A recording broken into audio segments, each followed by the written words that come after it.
Pode Aprender. O Pode Aprender é o seu espaço para debater temas importantes para a educação básica brasileira. Uma realização da editora Aprende Brasil.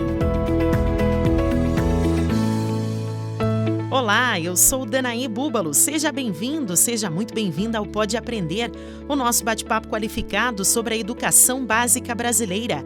Puxe uma cadeira ou então faça aquele delicioso café, porque hoje nós vamos trocar muitas ideias e aprendizados. A gente tem que parar um pouco de tentar classificar com tantos detalhes as pessoas e as gerações para justamente não cristalizar uma expectativa de comportamento. O tema que vai nos guiar neste episódio é o conflito de gerações. Como lidar com 5 gerações em uma mesma escola e aprendendo juntos? Livro aberto. Qual é o papel da escola na construção das relações entre gerações com formações tão distintas? É preciso ensinar cada uma delas de maneiras diferentes? Como um professor baby boomer pode se comunicar da melhor forma com um aluno da geração Z? Hoje vamos tentar descobrir algumas dessas respostas. Segundo vários estudos, temos no momento 5 gerações convivendo no mundo: os baby boomers, a geração X, a Y, a Z e a mais recente de todas, a geração Alpha. Apesar disso, nosso modelo educacional sofreu pequenas mudanças, sendo um dos poucos processos que se mantém quase igual entre todas essas gerações. Para conversar sobre como essas relações se constroem, na escola e também fora dela, vamos ouvir 2 convidados que podem acrescentar muito para o nosso debate. O primeiro, o jornalista, escritor e palestrante Marcos Piangers, que já foi 3 vezes palestrante TED Talk, tem um canal que já ultrapassou as 300 milhões de visualizações e é o autor do best-seller O Papai é Pop. Seja muito bem-vindo, Marcos. Muito obrigado por me receberem. E também com a gente o psicólogo, doutor em psicologia social, especialista em gerontologia, especialista em gestão de programas intergeracionais e autor dos livros Coeducação entre Gerações e Conflito e Cooperação entre Gerações, o professor José Carlos Ferrinho. Olá, tudo bom? Prazer estar com vocês. Obrigado pelo convite. Bom, apenas para começar a aquecer a nossa conversa, Marcos, nos conte um pouco de como que você enxerga esse encontro, então, de gerações, principalmente aí do ponto de vista da paternidade. Bom, eu acho que, para começar, a gente pode se lembrar de um cartoon. A minha avó, ela era pedagoga e ela tinha uma biblioteca ampla, na qual eu mergulhei, né, em algum momento da minha vida. E aí eu me lembro de um cartoon, um desenho, que mostrava pais insatisfeitos com a escola, professores insatisfeitos com os pais e alunos insatisfeitos com os pais e com a escola ao mesmo tempo. Um apontava para o outro e dizia: a culpa é deles, né? A gente tem pelo menos essa impressão de que a escola não acompanhou todas as transformações que os pais gostariam, que os professores sentem que é urgente e que os alunos merecem, né? Uma escola mais moderna, que apresente para o aluno de uma forma mais interessante os assuntos e as matérias e principalmente que prepare essa criança para as profissões do futuro e para a vida em sociedade.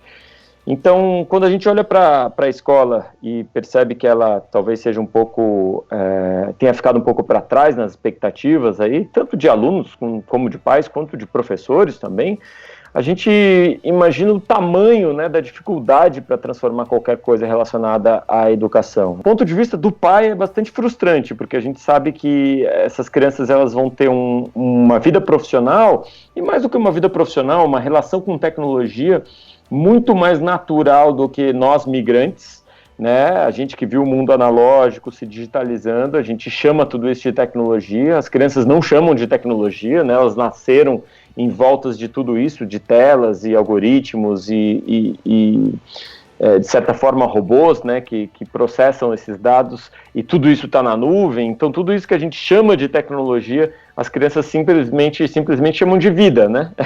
Eu sempre costumo dizer que é como se a gente só chamasse de tecnologia aquilo que foi inventado depois que a gente nasceu. Então a gente não chama a energia elétrica de tecnologia, né? Porque ela foi inventada antes da gente nascer. E isso para a gente é a vida, a energia elétrica é o padrão. E o mesmo eu acho que acontece com as minhas filhas quando elas se deparam com todo o conhecimento humano disponível na internet, há um toque de uma pergunta do Google, e mesmo assim tem que decorar alguma matéria para a prova. Mais importante do que o acesso ao conhecimento, ou decorar aquilo que está no livro, é a gente aprender a fazer as perguntas certas, a desenvolver um espírito crítico, questionador, que sabe onde encontrar essas respostas, e mais do que saber onde encontrar as respostas, propõe novas respostas, né, com a ajuda de gerações que já viveram, perguntaram, responderam e passaram por esses processos de questionamento.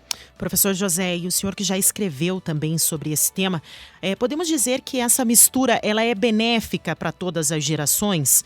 As nossas crianças de hoje, os adolescentes, eles têm muito a aprender, mas também a ensinar aos mais velhos. Eu acho que é importante a gente, em primeiríssimo lugar, né, questionar como é que andam as relações sociais nos dias de hoje. Como que as pessoas se relacionam? Quais são os valores, sobretudo os valores éticos, que são predominantes, né?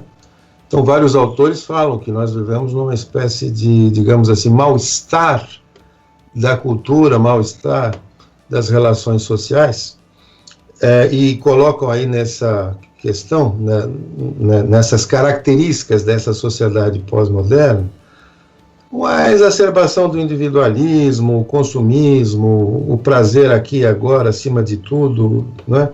Então, toda essa situação cria alguns problemas nas relações sociais, né? A gente percebe essa perda das relações comunitárias, esse isolamento, as pessoas mal conhecem o vizinho que tem, não se relacionam, enfim, um quadro um tanto quanto difícil que a gente vive nas relações sociais mais amplas, principalmente em momentos políticos mais turbulentos ou diante de uma epidemia, como nós estamos vivendo, com esse afastamento social obrigatório, de modo que a gente pode se questionar, bom, como é que andam as relações entre as gerações no mundo de hoje?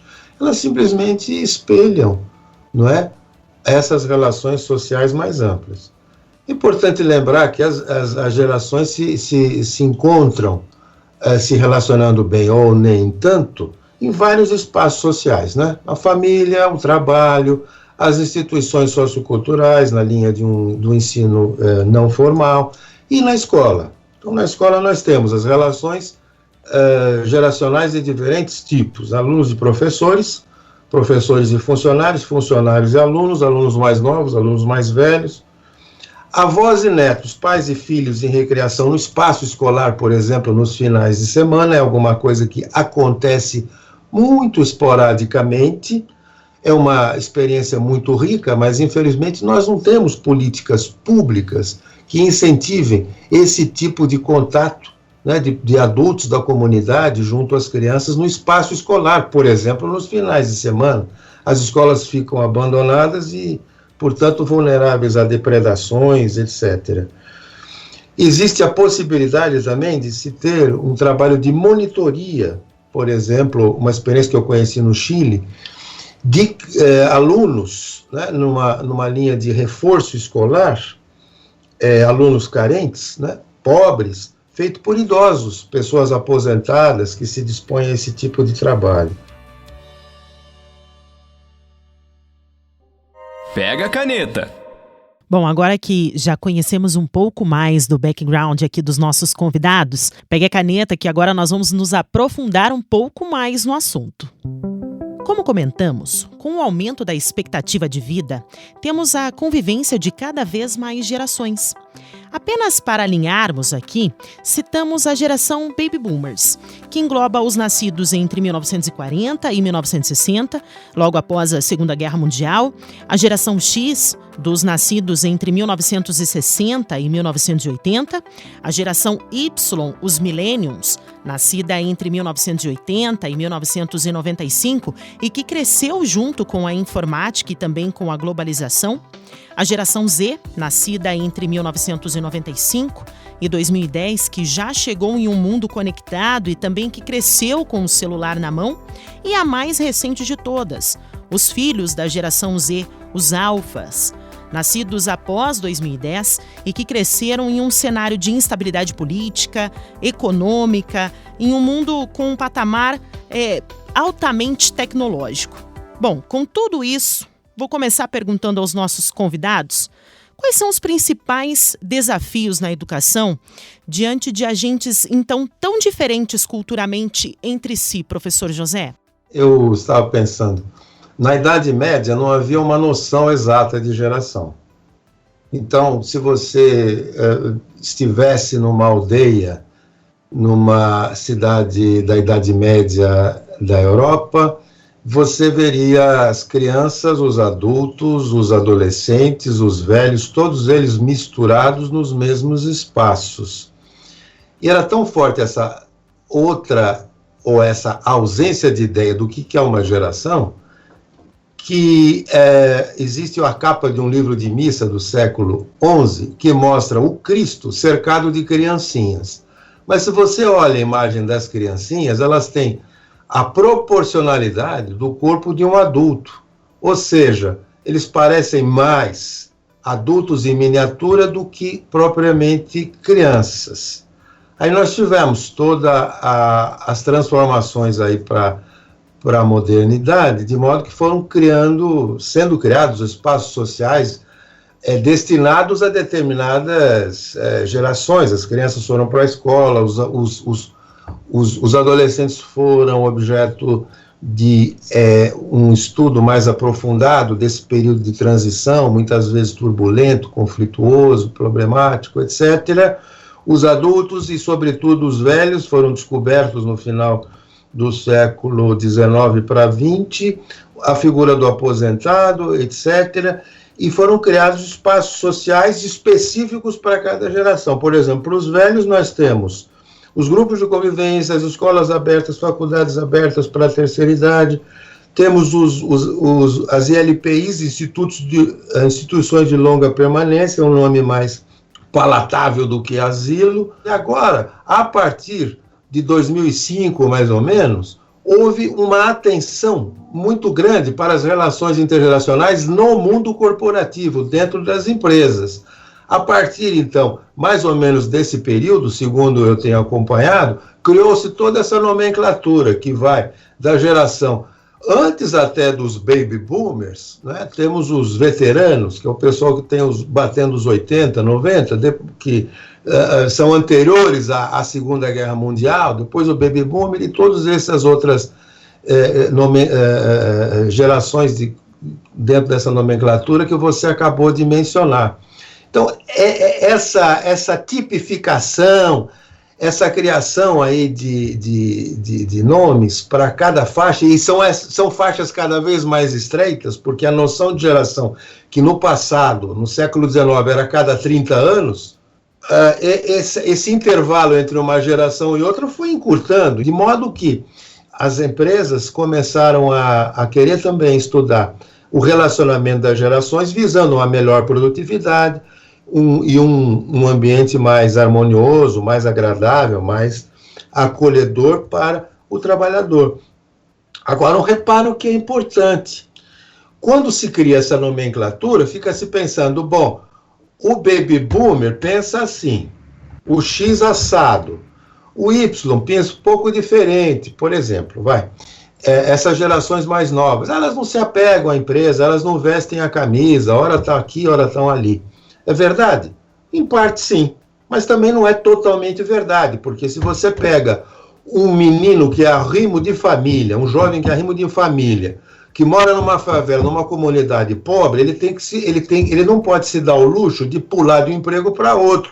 Filho de classe média é outra coisa. Então, quando a gente fala de geração Y, a gente está falando de que classe social? A gente perde um pouco a noção dessa desigualdade toda que marca o cenário brasileiro.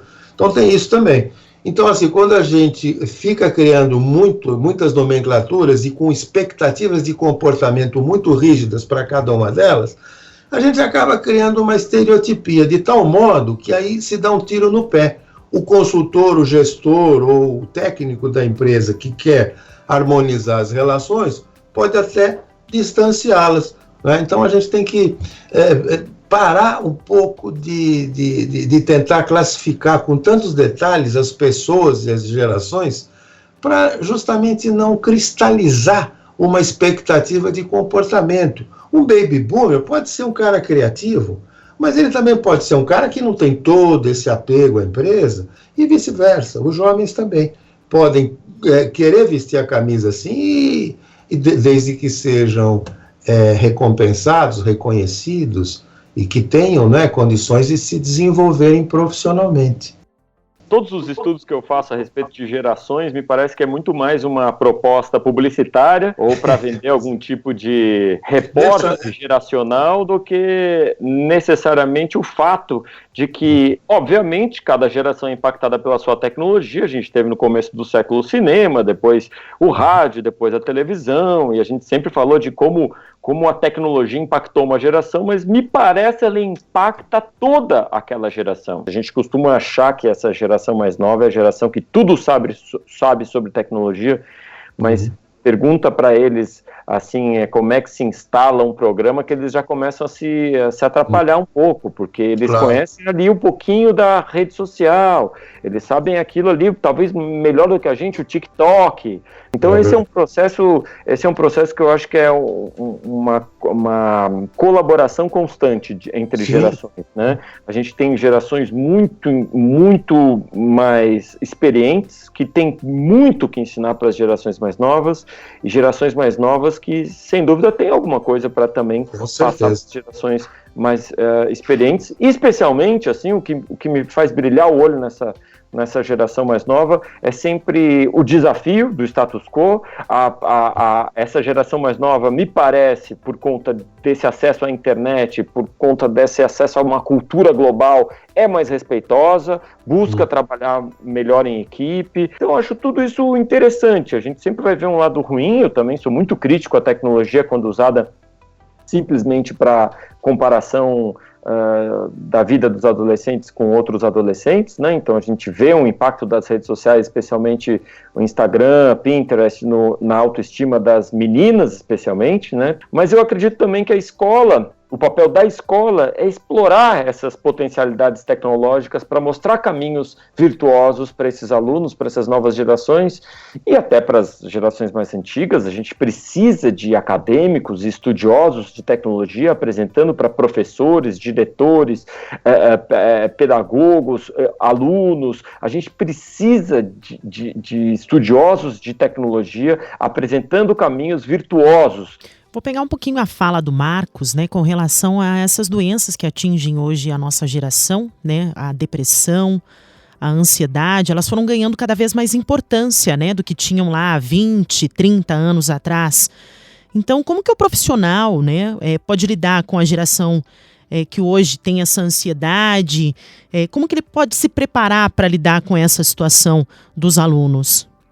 Então, eu comecei falando aí desse mal-estar, né, da civilização, como essa ideia do mal-estar vem lá do Freud, que nos anos 20 escreveu um livro que ficou famoso, o mal-estar na civilização, o mal-estar na cultura, dependendo de quem traduz, e que estava desencantado com a Europa pós-Primeira Guerra, devastada, muitas mortes de jovens, era guerra de trincheiras, corpo a corpo, foi uma coisa horrorosa. Então, assim, esses autores mais modernos, filósofos e tal, eles tentam aproveitar essa ideia de mal-estar na civilização para dizer que alguma coisa não vai bem. E o resultado, entre outros, são alguns transtornos psíquicos, como o da ansiedade, né, que se caracteriza muito por uma expectativa exagerada em relação ao que vai acontecer. As pessoas ansiosas se voltam e deixam a mente vagar muito em especulações sobre o futuro, que pode ser o minuto seguinte, que pode ser o ano seguinte. Então a gente tem que ver, eu acho que essa questão da ansiedade e dos estados depressivos, né, como resultante mesmo desse mal-estar geral. A gente vive, infelizmente, um individualismo muito exacerbado, um consumismo muito exagerado, falta inteligência emocional, ou seja, e aí também isso se volta para a questão da escola. O autor, né, dessa ideia de inteligência emocional, o Daniel Goleman, né, ele transformou esse livro dele num best-seller mundial, com milhões de exemplares vendidos, chamado Inteligência Emocional. Então ele vai, inclusive, resgatar uma sabedoria oriental de mindfulness, de atenção plena, de consciência plena, desenvolvida através de treinos da mente, etc. e tal, para justamente denunciar essa sociedade altamente dispersiva em que a gente vive. E a inteligência emocional é o desenvolvimento da consciência de si e do outro, para melhorar a qualidade das relações. Então nós temos, né, um tipo de inteligência que não é trabalhado, ou seja, como o próprio Marcos também apontou, o excesso de tecnização do ensino para preparar apenas as pessoas para um desenvolvimento profissional específico, sacrifica muito a formação de cidadãos e cidadãs que tenham mais desenvolvida a capacidade da empatia, a capacidade de compreender o que o outro está precisando. Marcos, vou voltar um pouquinho a respeito do que você já falou com relação aos pais que muitas vezes depositam a responsabilidade da educação, do aprendizado, né, dos filhos exclusivamente na escola. Na verdade, os pais eles devem sim participar, né, da educação dos filhos. Então, como que a família pode ajudar reforçar esse papel do professor? Isso, se você me permite, eu gostaria até de reformular a questão. Eu tenho um amigo que é dono de escola e quando um pai pergunta para ele como que eu posso ajudar ou contribuir na educação do meu filho dentro de casa, e esse meu amigo que é dono da escola, ele diz assim: meu amigo, não é você que vai contribuir, você é a educação do seu filho e quem contribui é a escola, é o professor.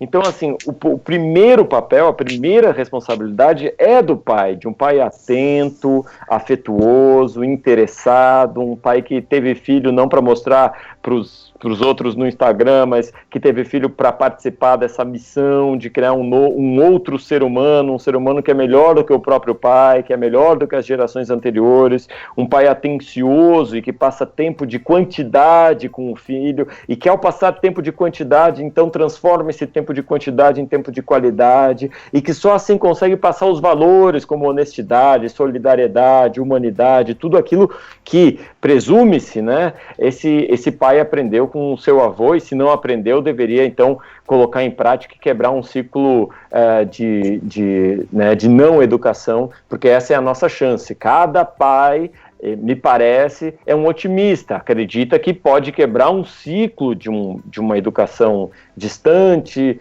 agressiva, violenta, pode quebrar um ciclo de um distanciamento familiar, ou de uma família desestruturada, para construir uma nova família, um novo ciclo, um ciclo virtuoso de uma família estruturada, amorosa, e que dá condição para essa criança crescer e florescer para ser o que ele tem de melhor. Então, o que eu acho, de verdade, não é que o pai deveria colocar o filho na escola e esperar que o filho saia pronto da escola de volta para casa. É o contrário. A gente, seria muito bonito ver os pais imbuídos dessa responsabilidade de que o filho tem que chegar na escola o mais pronto possível.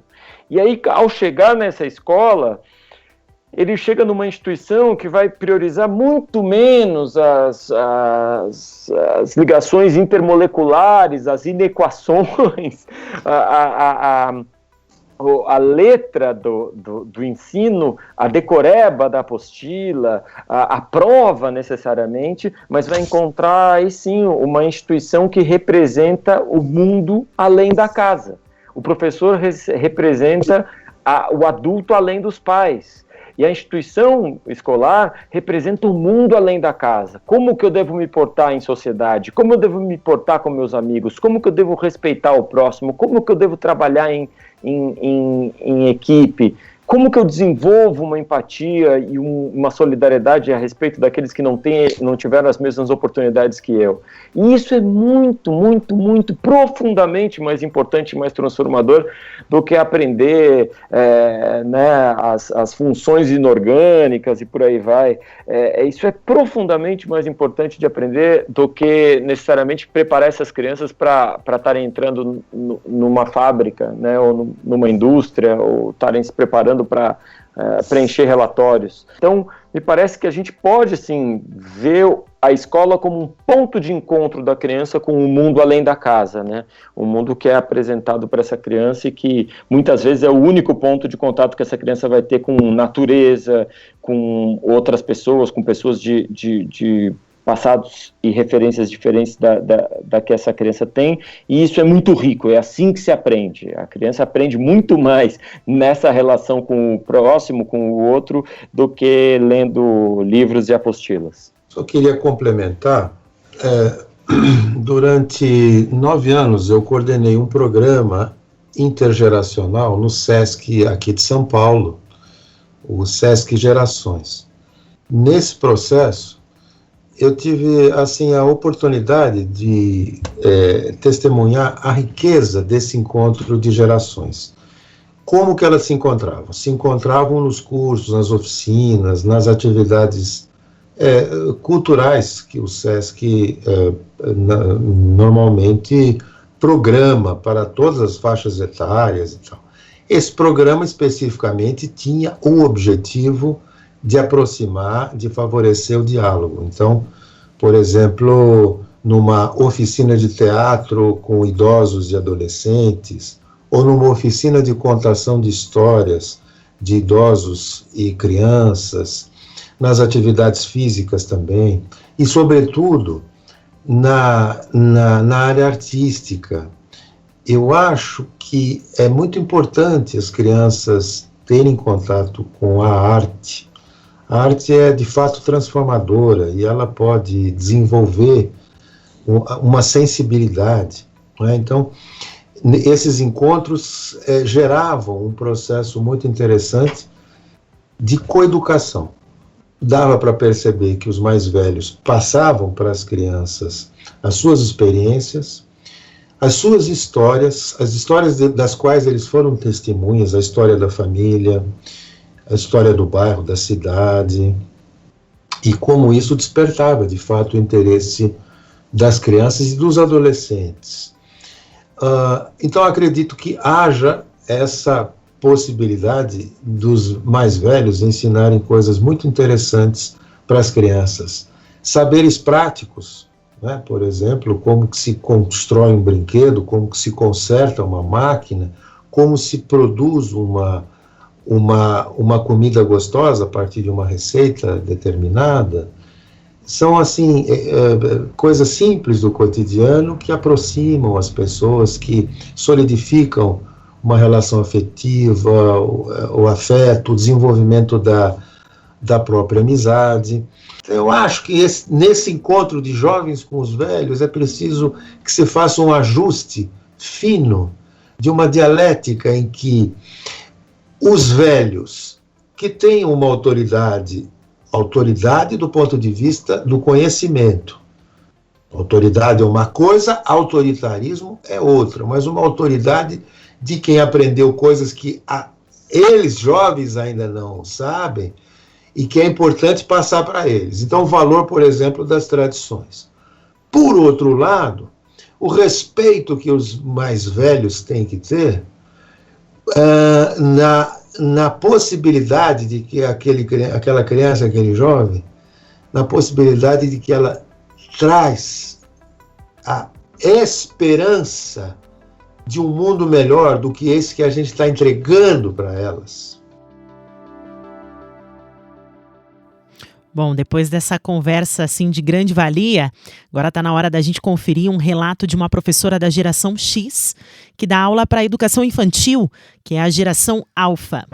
Para se inspirar, Meu nome é Maria José Bueno Damascena Ribeiro, eu sou de Lençóis Paulista, eu trabalho com o G5 na escola professora Áurea Damasceno Bernardes, no período da manhã. O mês que vem eu faço 59 anos. Eu acho que eu consigo me comunicar bem com as crianças e elas comigo, porque quando eu vou para a sala de informática, nós temos a técnica, né, que faz o trabalho de colocar os vídeos e tal. Mas às vezes surge alguma coisa que a gente precisa fazer sem o auxílio da técnica, e eu acho até engraçado que eu gravo algum vídeo na sala, que eles, por eles terem nascido nessa época de tecnologia, que a criança parece-me que já nasce com o celular na mão, né? Eles às vezes me orientam, não, professora, não é assim, ó, é aqui, ó, coloca aqui. Então eu gravei um vídeo uma certa vez, acho que foi o ano passado, de uma dança do G5, e aí eu coloquei para que eles visualizassem, né? E não saía som.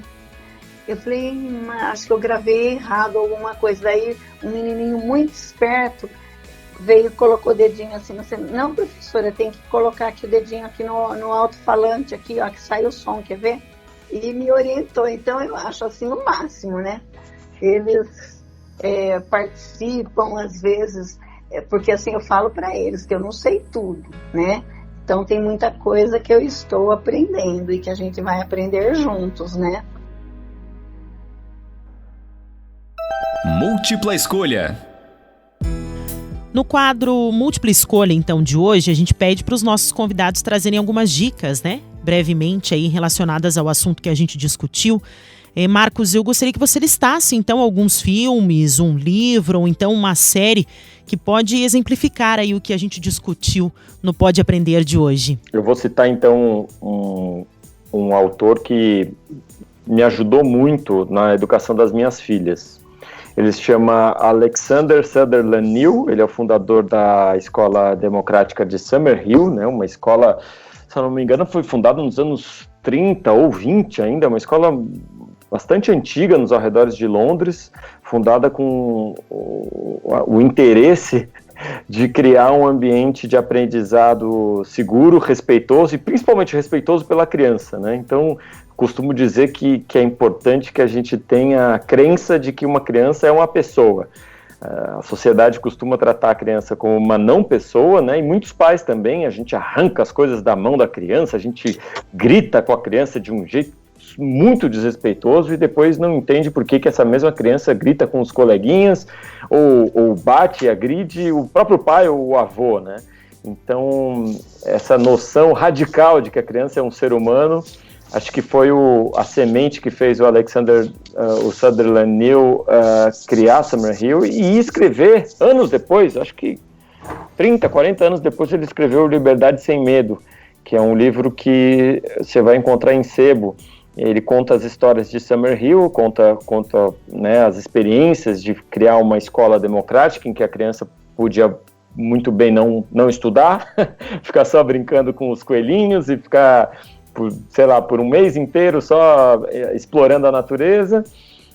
E muitas das crianças problema na época iam para Summerhill justamente para se curar dessa tensão, dessa espécie de adultização neurótica que a gente impõe nas crianças. E em Summerhill vinham então um ambiente de cura, quase de terapia.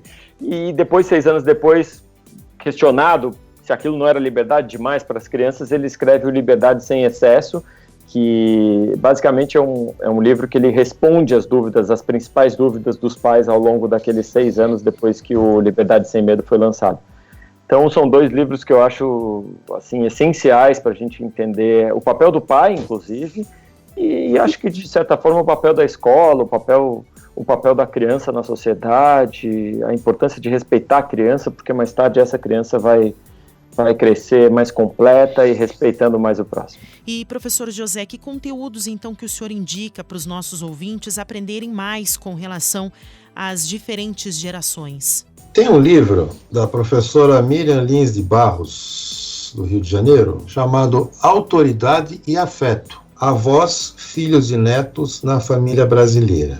Bom, ela fez essa pesquisa na classe média carioca e com pessoas, com famílias, então, de um certo recurso financeiro, cultural, etc. Então, ela fala do papel dos avós nas classes médias, né? Mostrando que aí a avó já tem a sua agenda, já tem um grau de emancipação, de modo que vai, né, dar atenção aos netos, mas também tem a sua agenda que é compartilhada. Então, os cuidados com as crianças são divididos entre as avós, dentro da agenda possível, e por babás, né? E de vez em quando até com as mães. Enfim, é uma realidade assim específica de classe média. Autoridade e Afeto, Miriam Lins de Barros. A outra dica é a do Paulo de Sales Oliveira. A partir desse livro, eu me baseei muito nele para construir os meus. Paulo de Sales Oliveira, ele fez uma pesquisa da relação avós e netos na cidade de Marília, num bairro pobre de Marília, e mostrou o quanto que há de cuidado, de afeto, de importância dos avós das classes populares nos cuidados dos netos, porque são famílias nas quais o pai já não está presente e não presta muita assistência, não dá muito apoio. As mães dessas crianças têm que sair para trabalhar, ganhar vida, defender o pão de cada dia. Então são famílias em que as avós são ao mesmo tempo avós e mães. É um livro muito bonito porque ele entrevista essas avós e até um avô, né? Ou seja, até os homens aí podem desempenhar esse papel, mas a figura bem mais frequente é a da mulher, no papel de avó, e ele mostra o quanto que nessa relação as crianças respeitam muito a avó, desenvolvem um carinho muito especial por ela. Por exemplo, tem um momento em que as crianças trazem algo do lanche, da merenda escolar para a avó, dividindo com ela, fazendo questão de compartilhar o que ganharam na escola. Mostra a necessidade dessa avó ter uma certa autoridade também na disciplina, mas mostra que, apesar da sobrecarga de trabalho doméstico, ela tem tempo de brincar com as crianças, tem tempo de ter uma interação lúdica, muito bonita, muito interessante. Então se chama Vidas Compartilhadas, de Paulo de Sales Oliveira. São as sugestões que eu tenho aqui.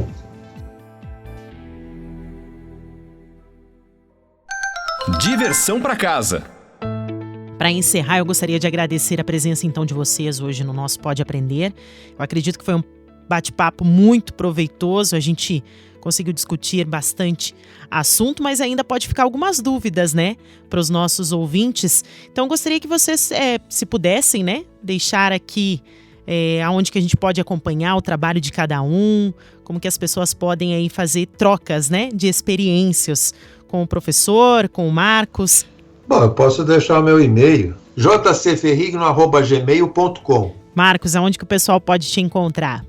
Se colocar no Google Papai Pop, vai bater em mim, vai achar minhas redes sociais, meu site, e a gente pode conversar e continuar essa conversa gostosa aqui sobre educação, sobre paternidade, criação de filhos, que é uma missão muito importante, e desejo a todos boa sorte. Perfeito, excelente aos nossos convidados de hoje. Então, muito obrigada pela disponibilidade, também pela participação no Pode Aprender. E a você que nos escuta, obrigada por ter nos acompanhado até aqui mais uma vez. Você pode enviar os seus comentários e sugestões pelo e-mail podeaprender@gmail.com.br e nos acompanhar também nas redes sociais. Até a próxima! Com produção e edição de Central Press Brasil, este podcast é uma iniciativa da editora Aprende Brasil. Um futuro melhor por meio da educação.